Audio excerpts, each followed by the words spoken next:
오늘 본문은 너무나 유명한 신앙 고백이 하나 등장합니다. 그것은 바로 예수님의 12제자 중에 예수님의 수제자라고 불렸던 사도 베드로의 고백입니다.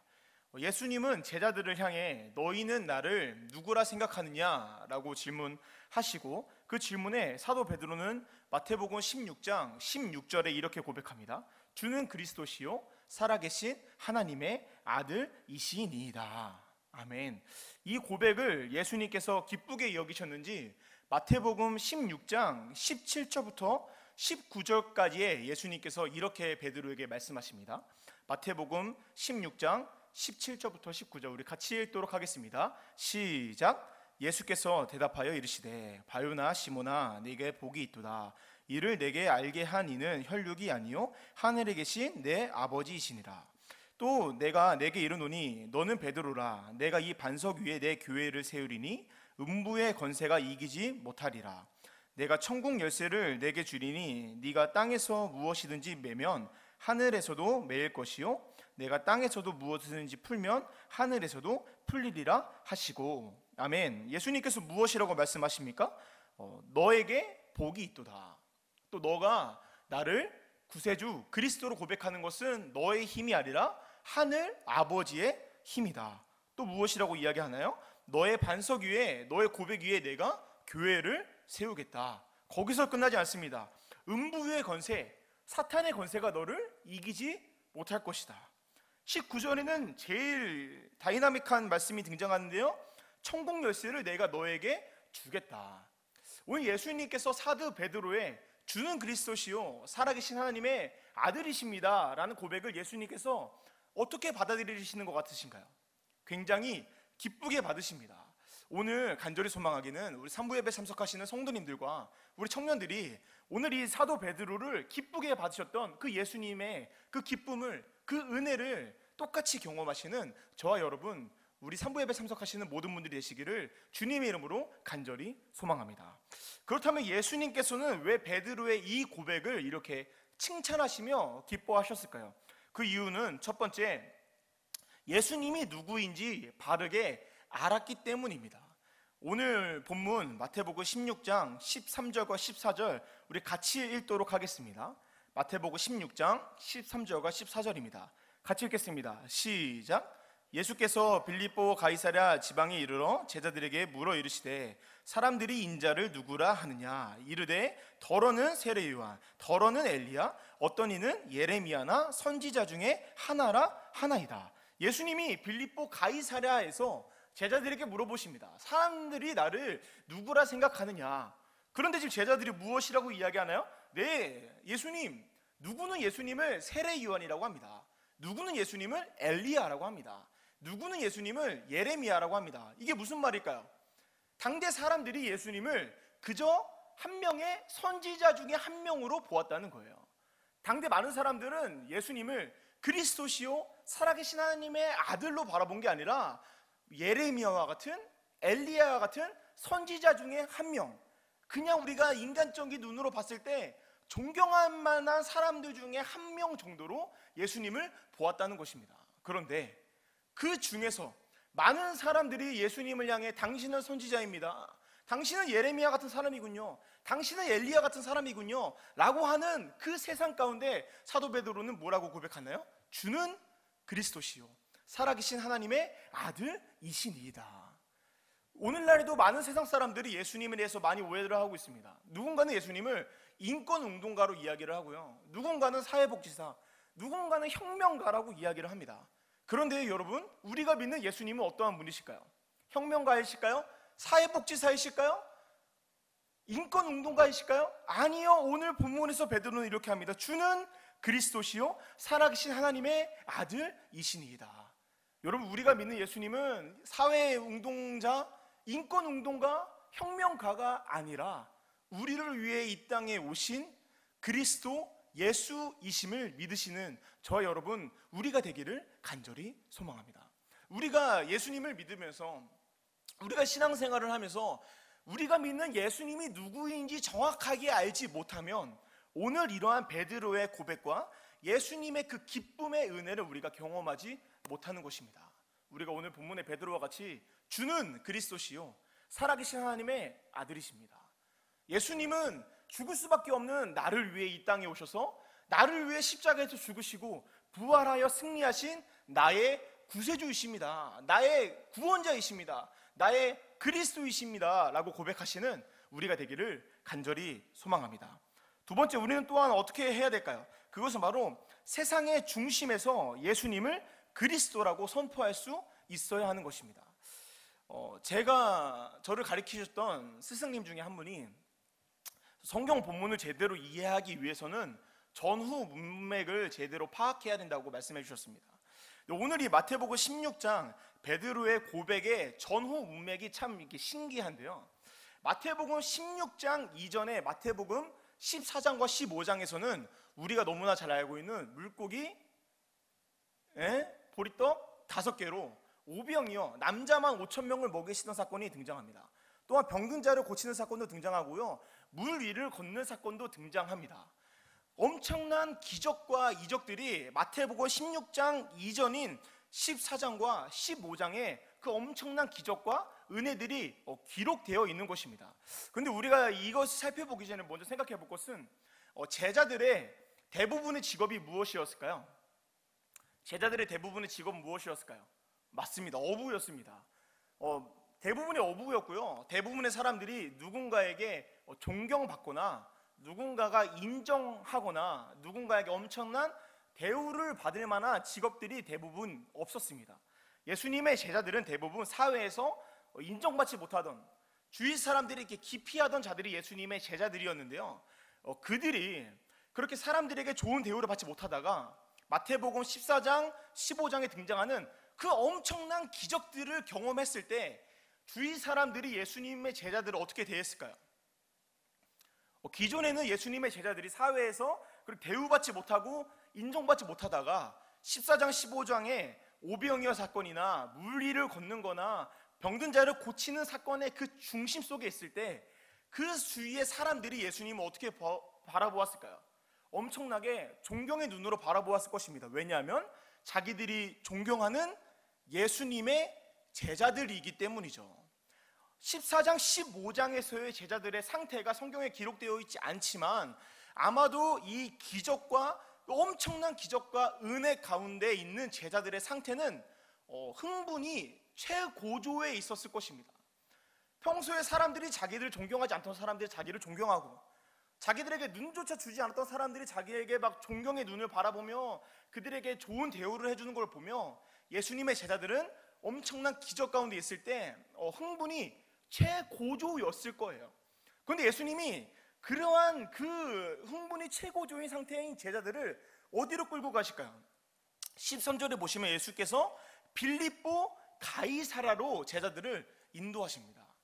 여기서 우리가 등장하는 이 빌립보 가이사라가 굉장히 중요한 동네인데요, 빌립보 가이사라는 이 당대 그리스 로마 문화의 최절정을 다루던 도시가 이 빌립보 가이사라였습니다. 당대 모든 문화들의 집약체가 이 빌립보 가이사라였고요, 이 빌립보 가이사라 도시가 얼마나 대단하냐면 그때 당시 유적을 살펴보면 빌립보 가이사라에는 이때 당시 화장실이 있었다고 합니다. 화장실도 있었고 거기에는 로마인들이 섬기는 각종 우상들을 섬기는 신전들도 있었기 때문에 다른 도시들에 비해 이 빌립보 가이사라는 굉장히 화려하고 굉장히 웅장하고 다른 동네에서 보지 못했던 것들이 가득한 세상의 그 최중심인 도시가 바로 이 빌립보 가이사랴인 거예요. 이 빌립보 가이사랴에 도착했을 때 제자들의 마음이 어땠을까요? 이전까지만 해도 오병이어 사건이라든지 엄청난 기적들을 경험했을 때 제자들은 흥분이 최고조였을 텐데, 흥분이 최고조인 그들이 빌립보 가이사랴, 최고의 발전된 도시, 최고의 문명을 자랑하는 도시에 도착했을 때 그들은 아마 위축되어 있을 것입니다. 제가 학교를 천안에서 다녔는데요, 제가 이 학교를 다니기 전에는 송파구에 오랫동안 살았습니다. 송파구에서 중학교랑 고등학교를 다녔는데요, 저는 롯데월드를 정말 한 달에도 이렇게 몇 번씩 갔고 1년에면 뻥안 치고 한 수십 번을 갔을 정도로 롯데월드가 저에게 너무 익숙했습니다. 근데 우리 학교에는 지방에서 올라온 애들이 너무 많은 거예요. 근데 얘네들의 소원이 뭐냐면요, 제가 그렇게 수십 번씩 갔던 롯데월드에 가는 게 그들의 소원인 거예요. 제가 그래서 거기 있는 후배들이나 친구들을 모아서 롯데월드에 데리고 갔습니다. 애들이 천안에서 출발할 때까지는 막 흥분해가지고, 야, 나 롯데월드 가면 너 그 바이킹 그거 탈 거야. 야, 난 자이로드롬 탈 거야. 야, 나는 그 뭐지? 그거 막 후룸라이드 탈 거야. 애들의 흥분이 최고조였어요. 그런데 롯데월드에 딱 도착하니까 그 흥분인 애들이 위축되는 겁니다. 야, 왜 그래? 그렇게 물어봤더니 처음 본 놀이기구, 너무 화려한, 너무 웅장한 것들이 가득하니 그 친구들이, 그 후배들이 위축되는 겁니다. 오늘 제자들도 마찬가지였을 거예요. 그들이 시골 촌구석에서 왔던 시골 청년 12명이 당대 최고조의 문화를 자랑하던 빌립보 가이사랴에 도착하니 그들이 기가 죽었을 것입니다. 그때 예수님이 그들에게 물어봅니다. 너희는 나를 누구라 생각하느냐? 14장 15장에 엄청난 기적 가운데 예수님이 물어보지 않으세요. 오병이어를 끝나고 나서 예수님이 제자들에게 물어보지 않으십니다. 야, 이 기적을, 엄청난 기적을 일으킨 내가 누구냐? 물 위를 걸어다니는 내가 누구냐? 병든 자를 고치는 내가 누구냐? 라고 물어보지 않으십니다. 예수님은 세상의 최절정이 빌립보 가이사랴에 제자들이 위축되어 있고 빌립보 가이사랴에 주둔하고 있는 군인들이 왔다 갔다 하는 그곳에서 세상을 벌벌 떨게 하던 군인들을 바라보며 위축되어 있는 제자들을 향해 세상의 중심에서 물어보십니다. 너희는 나를 누구라 생각하느냐? 그곳에서 사도 베드로는 고백합니다. 주는 그리스도시요 살아계신 하나님의 아들이십니다. 여러분, 예수님은 오늘날 우리들에게 너희는 나를 누구라 생각하느냐라고 언제 물어보실까요? 우리가 예배 드릴 때, 우리가 기도할 때, 우리가 찬양할 때 예수님이 물어보지 않으십니다. 예수님은 우리가 이 교회 밖을 나가서 여러분들이 직장에 가셨을 때, 학교에서 수업을 들을 때, 여러분 혼자 있는 어둠컴컴한 방 앞에, 컴퓨터 앞에 놓여져 있는 우리들에게 물어보시는 거예요. 너는 나를 누구라 생각하느냐? 우리가 롤을 하며 그 트롤을 만나서 정말 그들 트롤에게 부모님의 안부를 묻고 싶은 그 순간에 우리들에게 물어보시는 거예요. 너희는 나를 누구라 생각하느냐? 모바일 카트를 하면서 1등을 달리고 있을 때 누가 나에게 날파리를 던져서 갑자기 내가 4등, 5등으로 쫓겨난 겁니다. 그때 예수님이 물어보는 거예요. 너희는 나를 누구라 생각하느냐? 여러분, 우리가 그럴 때 세상 사람들이랑 똑같이 욕을 하고 비난하고 부모님의 안부를 물어보는 우리가 되는 것이 아니라 오늘 베드로와 같이 내 주님, 내가 세상의 중심에 있지만, 내가 지금 롤을 하며 트롤을 만났지만, 직장에서, 학교에서, 가정에서 예수님은 나의 주님이십니다. 주는 그리스도시요 살아계신 아들이십니다 라고 고백하시는 저와 여러분, 우리가 되기를 간절히 소망합니다. 예수님이 여러분들에게 물어보시는 거예요. 세상 속에 있을 때, 직장에서, 학교에서, 가정에서 진짜 나를 힘들게 하는, 나를 짜증내게 하는 그 사람을 만났을 때 예수님이 물어보십니다. 너는 나를 누구라 생각하느냐? 우리가 그 질문에 주님은 나의 그리스도시요 살아계신 하나님의 아들이십니다 라고 고백하시는 우리가 되기를 간절히 소망합니다. 우리가 어떻게 세상의 중심에서 주는 그리스도시요라고 고백할 수 있을까요? 그 마지막으로 그 세 번째는 시선을 하나님께 드려야 되는 것입니다. 빌립보 가이사랴는 아까 말씀드렸다시피 이 당대 최고의 문화를 자랑하던 도시가 빌립보 가이사랴였습니다. 세상을 벌벌 떨게 하던 로마의 군대가 주둔하던 곳이 바로 이 빌립보 가이사랴였고요. 각종 우상신들의 화려한 신전들이 있던 곳이 빌립보 가이사랴였습니다. 그런데 여러분, 오늘 이 본문의 제자들이 빌립보 가이사랴에 도착했을 때 상태가 어땠을까요? 좋은 옷을 입었을까요? 좋은 낙타를 타고, 좋은 나귀를 타고, 말을 타고 빌립보 가이사랴에 도착했을까요? 예수님과 그 12제자들은 걸으며 허름한 옷을 입고 속된 말로 거짓골을 하여 걸어서 빌립보 가이사랴에 도착했을 것입니다. 그들은 온몸에 흙과 먼지와 땀으로 온몸이 범벅되어 있었을 것입니다. 그런데 빌립보 가이사랴에 있는 사람들의 상태는 어땠을까요? 우상신에게 제사를 드리러 왔으니 온갖 휘황찬란한 보물들을 가지고 빌립보 가이사랴에 세상 사람들이 도착했을 것입니다. 그곳에 있는 군인들은 어떠한가요? 세상을 벌벌 떨게 하던 로마의 군대들이 창과 칼을 들고 그곳을 지나다니기 시작했을 것입니다. 세상의 문화에 쩌들어 있는 그 엄청나게 세상의 눈으로 봤을 때 성공한 사람들이 그곳을 지나다녔을 거예요. 우리가 인간적인 눈으로 봤을 때, 세상적인 눈으로 봤을 때 오늘 이 제자들의 상태는 어떠한가요? 그들과 감히 비빌 상대가 안 되는 거죠. 온몸이 땀으로, 온몸이 먼지로, 흙으로 덮어있는 제자들의 상태는 절대로 그 빌립보 가이사라에 있는 사람들과 비교가 안 되는 상황이었을 것입니다. 그런데 그때 예수님이 물어보시는 거예요. 세상의 눈으로 봤을 때 실패한 것 같고, 세상의 눈으로 바라봤을 때 아무런 희망도 없어 보이는 땀으로, 먼지로, 흙으로 온몸을 감싸는 제자들에게 물어보십니다. 너희는 나를 누구라 생각하느냐? 그때 이 제자들의 상태가 꼭 누구와 같은 것 같나요? 오늘날 우리들과 같지 않습니까? 세상의 정부의 지침으로 인해, 온갖 뉴스들로 인해, 그리고 몇 교회들의 잘못으로 인해 우리가 교회를 다닌다는 이유만으로 정말 세상 사람들에게 손가락질 당하고 있습니다. 기독교는 세상에서 기독교가 아니라 개독교라 불리기 시작했습니다. 어떠한 회사들은 직접적으로 교회를 다니는 사람들에게 너가 만약에 코로나 기간 동안 교회를 다니면 너가 인사해서 불이익을 당할 거야 라고 직접적으로 이야기할 정도로 지금 교회를 다니는 것이 굉장히 험난한 세상 속에 우리가 살아가고 있습니다. 꼭 우리가 인간적인 눈으로 봤을 때 우리의 모습이 어떠한 모습 같나요? 오늘 이 빌립보 가이사라에 도착한 제자들의 모습과 오늘날 우리들의 모습이 똑같은 거예요. 실패한 것 같아 보이고, 아무것도 이룬 것 같지 않아 보이고, 나는 인생의 패배자와 같고 루저와 같아 보이는 그때 예수님이 물어보십니다. 그래, 너가 온몸에 먼지로 범벅되어 있지, 너가 흙으로 가득 채워 있구나, 너가 세상의 눈으로 봤을 때 실패한 것 같아 보이는구나. 그런데 너에게 나는 누구냐? 그때 베드로는 고백합니다. 주는 그리스도시요 살아계신 하나님의 아들이십니다. 베드로는 어떻게 이러한 고백을 가능했을까요?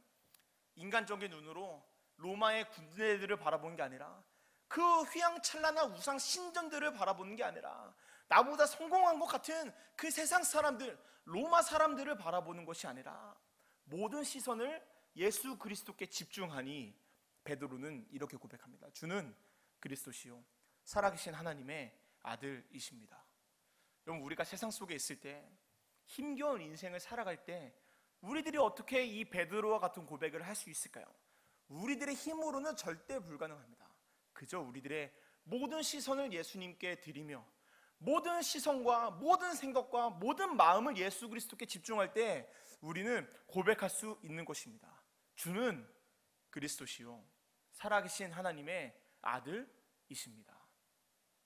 간절히 소망하기는 우리 산부 예배 참석하시는 모든 성도님들과 모든 청년들께서 코로나19로 인해 어려운 상황 가운데 놓여져 있는 크리스천이라는 이름만으로 세상 가운데 손가락질 당하고 있는 우리들이 세상 사람들이랑 똑같이 주위의 환경과 문제들과 상황들을 바라보시는 것이 아니라 우리들의 그리스도 되시는, 우리들의 구원자 되시는 예수 그리스도를 바라보시는 모든 시선을 예수님께 드리는 저와 여러분, 우리 산부 예배 참석하시는 성도님들과 청년들 되시기를 간절히 소망합니다. 오늘 이런 얘기를 하고 있지만 사실 저도 세상을 살아가며 인생을 살아가며 주는 그리스도시요 살아계신 하나님의 아들이라는 고백을 하기가 너무나 어렵습니다. 저 교회 문을 밖으로 나가기만 하면 더운 바람이 저를 확 휘감을 때 운전을 하면서 정말 누군가가 저를 막 껴들기 시작하고 막 앞에 차가 너무 안 가고 차가 막히고 짜증나는 일이 생길 때 저의 입에서는 주님은 저의 그리스도이십니다라는 고백이 나오기보다는 아씨 왜 이런 일이 생기는 거야, 왜 내 인생에 이런 일이 생기는 거야 라고 불평불만할 때가 너무나 많습니다. 그런데 우리가 기억해야 될 것은 예수님은 우리들에게 완벽한 모습, 완전한 모습을 원하시는 분이 아니라는 거예요. 오늘 주는 그리스도시요 살아계신 하나님의 아들이라고 고백했던 베드로도 이 고백 이후에 예수님을 세 번이나 부인합니다. 예수님을 떠나갑니다. 그런데 예수님을 떠나간 베드로를 향해 야 너는 왜 날 떠나가냐, 너 그렇게 세상 속에서 믿음도 못 지켜서 왜 그러는 거야, 너 왜 그래 라고 질타하지 않으시고 그러한 베드로를 용서하시고 사랑하시고 품어주십니다. 여러분, 오늘 예수님은 우리들을 향해 야, 너 왜 세상에서 믿음을 못 지키냐? 야, 너 왜 세상에서 나를 그리스도로 고백을 하지 못하냐? 야, 너 왜 세상에서 나 믿는 사람처럼 살아가지 못하냐라고 질타하시는 분이 아니라 우리를 위해 오래 참으시며 우리를 기다리시는 예수님이 저와 여러분에게 물어보십니다. 너희는 나를 누구라 생각하느냐? 우리를 위해 한없이 기다리시고 한없이 사랑으로 우리를 품어주시는 그 예수님께 나아가 우리가 연약한데 모습 이대로 주님 앞에 고백했으면 좋겠습니다. 네, 주님, 저는 여전히 너무나 연약하지만, 저는 여전히 너무나 세상 속에서 비틀비틀거리지만 주님은 여전히 저의 그리스도이십니다. 예수님은 저의 주인 되십니다.